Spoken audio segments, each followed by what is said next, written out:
Welcome to Salcedo Paranormal. It is Wednesday, March 9th, 2022. And tonight I'll be finishing up with some more of my experiences, along with some thoughts on a related topic, which you'll see as um, I talk about the show. As always, to find all episodes of the show and links to social media, ways to donate, and other ways to contact me, you can find all of that on the podcast page, which is salcedoparanormal.podbean.com. Always happy to hear from you all, whether you have topic suggestions or comments or questions on shows, or you would like to share stories of experiences, whether they're your own or others you trust. You can either send those in through one of those various contact methods, or you can also just contact me, and we can arrange to have you on the show to share those stories of those experiences. Either way, happy to do that. So last night and tonight, I decided to change things up a little bit, just to cover some of my experiences, and I thought tonight I could get into some of my experiences with a local paranormal investigation group. I don't know if they're still around, so I'm not going to share the name right now. At least I don't know if they're still around as they were. But I really enjoyed my time with them when I was there for these public events that I went to with my family. So this happened, let me see here, about 4 or 5 years ago was the first time. So and what's interesting is this first place that I went to with family, I had been there in my dreams beforehand. This was it was an older house. It was like from the 1800s.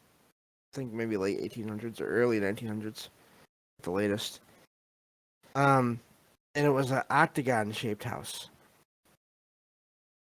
And now this group that did these events, they would hold events, and people would pay for tickets, but all of the proceeds would go towards the location itself, as far as renovations and upkeep and all that.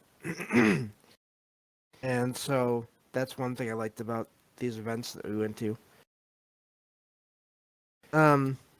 So this was an older octagon house. Literally, that was the shape of it. And it's we were kind of split into two groups. One that basically one would be in the basement, and then one would be in the second floor. So there'd always be one empty level between us.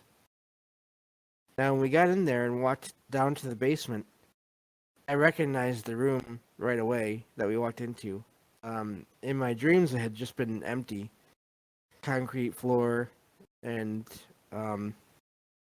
brick wall at one point, but mainly just like, I guess it'd be plaster or drywall. I'm not sure. Plain walls though in the room that we entered. The brick actually was not for until the next room, but in the dream it had been empty. But of course, when we went there in person, we all basically sat down in chairs that they had lined up in rows in this room, just for the beginning of the event. That's where everyone met, and then one group went up to the second story, and we stayed in the basement and went into another room, which I also recognized from another. I'm not sure if it was another dream or same dream. I can't remember now. I feel like there might have been a couple of dreams there, but those dreams are going so far back now. It's hard to remember all the details. But I recognized it right away, which is interesting. Now, when we were down there in the basement, in this other room, there was a rug and some chairs, and so we all got together, and some people stood, but some people sat in these chairs. I sat in the chair, And the investigators, they kind of turned off the lights, had some of their equipment going, and had it's funny because they had one of those. It wasn't a ghost box. It was one of them. I think it might have been the Ovilus or something like that. One of those computer devices where it generates words based on different conditions that it's sensing in the area. Um, and that's funny because it got my first name and it said it a couple of times. Now James is not a super rare name, so but it was really interesting. That it did say that a couple of times. But also while we were down there, some of the people that were facing the opposite direction as well, they were facing towards where my family and I were sitting, but they were able to look back further into the basement beyond. There was just like partition or like half wall, a part of a wall, and some of the people there were saying they were seeing lights in the back of the basement that didn't fit with the windows and where the windows were. There were a few windows up near the ceiling. So that was interesting. And then also while we were down there. Now this was an adults only event, but while we were down there, we started hearing a kid, a little girl, talking and laughing. But we couldn't understand what she was saying. But she just sounded really happy, and she was just like just laughing and talking. But she was on the ground floor. Now no one was supposed to be in that floor. So I thought that was interesting. Um, so yeah, that was a fun event.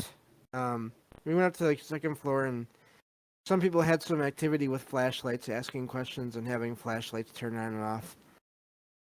But for me, the floor where I had I sensed the most was definitely the basement, and it wasn't bad, but it's just something or someone was there. Then I feel like maybe there was someone on the first floor as well.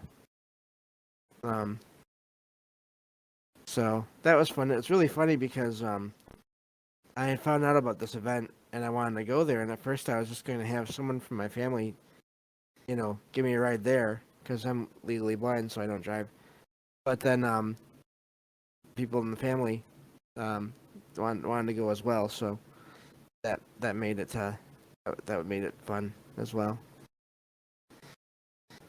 But yeah, so that was the first event, and then about I think either 1 or 2 years later, we found out about this other event that the same group was having. Unfortunately, that Octagon House never had one of those events again that I know of, so I wasn't able to go back there and check it out again, even though I'd love to. Um, but we found out about this other event. Now, this Octagon House, I forgot to mention, it was in like one town over from where I live in Michigan. So now this next event that my family and I went to, some of the same people. I think it was almost all the same people the second time. We went to this. It was a light station, so it was a lighthouse. There was also it was owned by the city museum, and this town was on the water, on the east coast of Michigan, and so we went to this lighthouse. But like I said, it had other buildings. One was the duplex where the keepers and their families would live way back when. That's where everyone went to for the start of the event. And then there was an old hospital, which was like basically just the size of a single wide trailer, like a home trailer. And maybe as long, maybe a little bit shorter. It had been moved there. It had been a hospital, but it was just there for historical purposes, obviously at this point. And a couple other buildings. And this is also the place where I had 3 dreams in a row of places that we visited that same night. I believe I told that story before. So we got there, and we were all sitting in this kind of like dining room area, and even though nothing happened there really that I can remember very well, it it felt like there was activity, or at least there was someone watching us, or there's just some energy there, definitely. Um, Even in the upstairs, even though it's really weird how some of this works because nothing really happened to us in this house. Um, but it just felt it felt different there. So we moved on to the lighthouse, and it was interesting because we were in the base of the building, had a little room attached to it, and we were hearing footsteps near the top. It seemed like, or at least bumps near the top. But it was inside, and it wasn't windows. It was like on the stairs. So that was that was pretty neat. That's another one of those places where I believe it was in the hospital building. They had another one of those computerized devices, and it said my name, my first name again. So that did seem to happen a few times during the different events that we went to. But yeah, so that was a fun night as well. I really love to do more of these kind of events. It's just a matter of finding them and getting to them. But if I do, I'll definitely let you all know. So there is a convention I'm planning, or conference convention kind of thing I'm planning on going to in November. It's paranormal, but it's not really. I don't know if there'd be anything happening there in terms of actual activity.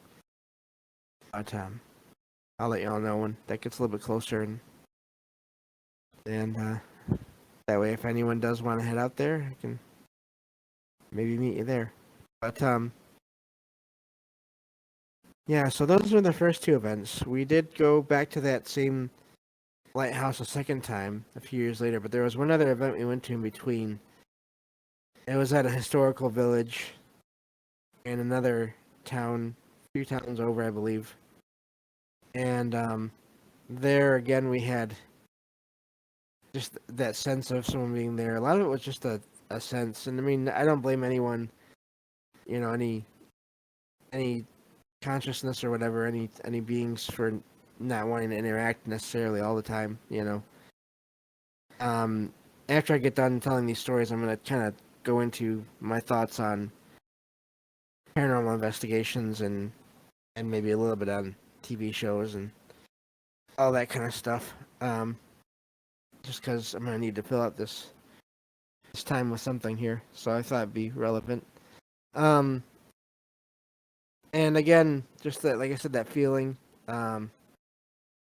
Had The third event we went to, like I said, in this historical village, it was a lot more just vibes. Now, what's really funny is at one point the group did use a one of those spirit boxes, and my dad was with us this time, and we were sitting off to the side as the team was doing this, and one of the words that came up and from the box was, I think it was like sleeping or something like that.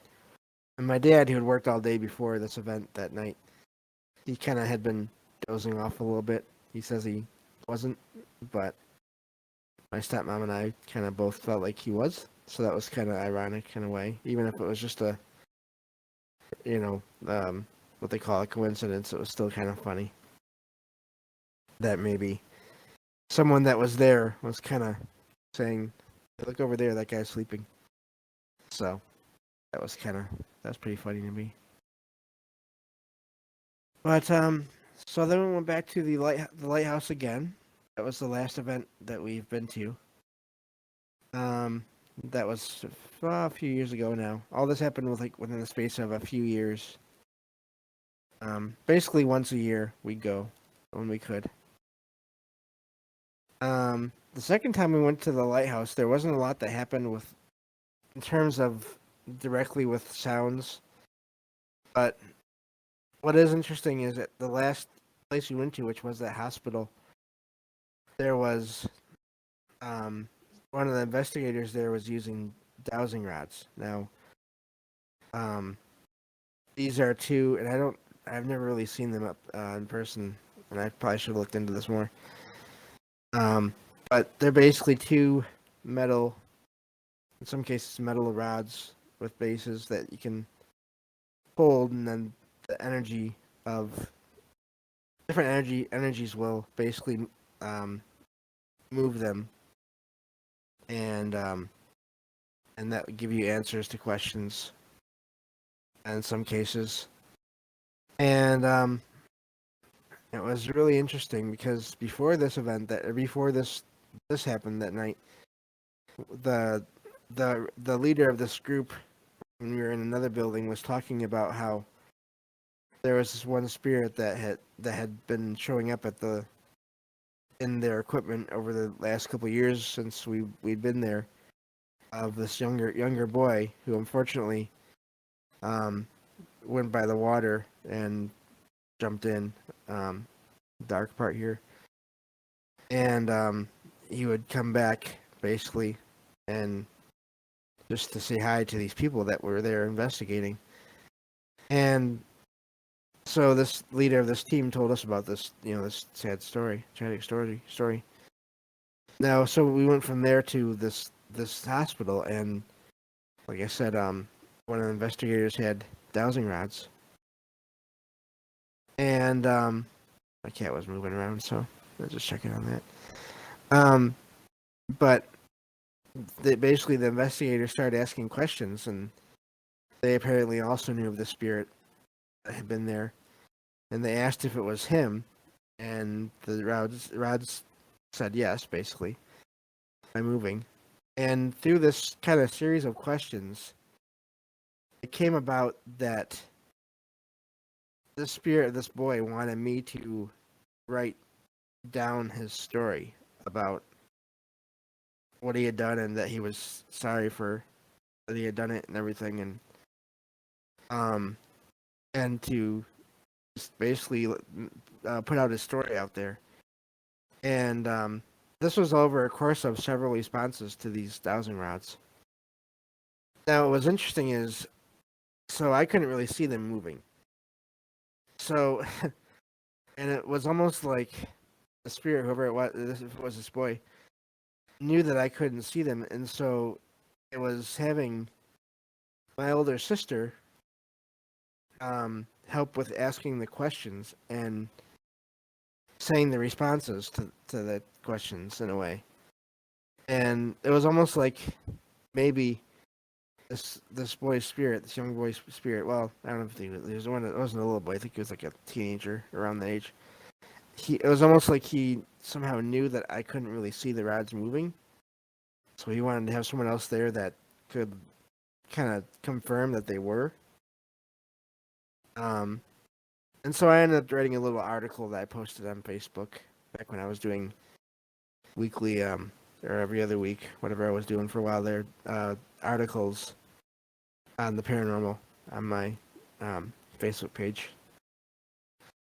And so I wrote this article, and as I was writing this article, or this story up, basically to share, it was really interesting because this whole time, this is days and weeks after we'd been to this lighthouse again.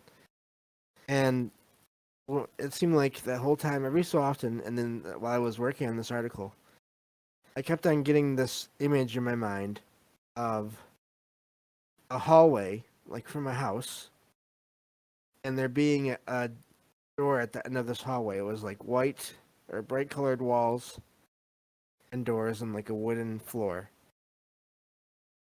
And I couldn't really see into the room at the end of the hallway, but I felt like he was there. And I kept on getting this image until I finished this article and released it.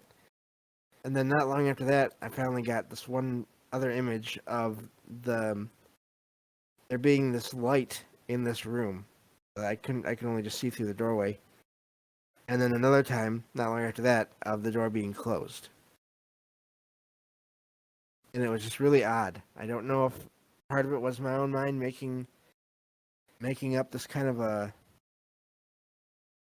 mental portal to or connection to this person, or what for sure. I really don't know what that was. But after that, it stopped. But I can still see the hallway and the door in my mind. I can still bring it up. That's how clear it was, which is really amazing for me because with my low vision, I'm not always the best at visualizations in my mind. So, that was basically the last of those experiences that I had on in actual events like that. Um, and that just got me thinking today about my just my interest in that whole field in general and the idea of investigating places. It's really something I'd like to do in a way. I don't know that I'd really want to go in with all kinds of equipment. That's not really as necessary, I don't think, to me. I guess I'd like to go and check places out more than I want to bring all kinds of gear and make all kinds of readings. I just want to go and experience them and see how they feel and go from there. Um, but it really is. I'm not necessarily saying that the gear is not useful. I do think that people that's an interesting way to go about things, and I think every group is going to be different with what they use, and that I'm fine with that. Um, so, but I've always really ever since I kind of found out about this group, actually, which I found out about this group that I went with. They did a couple of events at local libraries, and they basically went through their equipment and talked about what it did and everything. The second time I went to one of these events, it was really funny because we were in the newer library in the area, but they had the flashlights, the little flashlights that have I think it's like a dial. It's not a button or a switch, but and they were talking about how to set those up to where it would only take a little bit to get them to turn on or off. And they had these little stands for them, and they set one down after they were done talking about it, and it started turning on and off. And it was just kind of funny. I mean, who knows what it was? If it, what exactly was making it do that? But I thought that was kind of interesting that was happening in the middle of this room full of people. But yeah. So I really think that it's an interesting thing, and I think you're gonna have all kinds of people going to do these things, and I think plenty of them have the best intentions, and there's probably some that don't. But it's just really interesting to be there for an investigation and to hear them talk about other investigations where it was just them. Um, and I mean, that was kind of back when I was still thinking of ghosts mainly as spirits of people that had passed. I've come a ways from that now. I don't think that's the only option. I think that's definitely a possibility. Um, and so I don't like to. I'm not ruling it out at all. But I just think there are so many other things that could be going on in cases where there seems to be um, paranormal activity going on. There can be a lot of causes. But and there's been a few people over the years that have asked me what I think of the different reality TV shows about that cover all of that, and I don't know if I've ever gone into my view on it before in the show, but I'll just kind of cover it here. I do think there are maybe in one case that I know of, and then maybe in other cases, these shows start out with the people that run the team having already had a team, especially I think in these cases. Um, if they started out, they may have started out with like I said, the best intentions and not to fake anything or exaggerate anything. I think the problem is when it gets to TV, the companies, the TV companies, may not necessarily care. And I say may not, even though I have my own opinion on that, but they may not necessarily care about real activity. They care more about an exciting show that will get more views and more money, basically, in the end. And so I think that's the problem with these shows, that it gets harder and harder over time to trust anything that they put out in terms of evidence.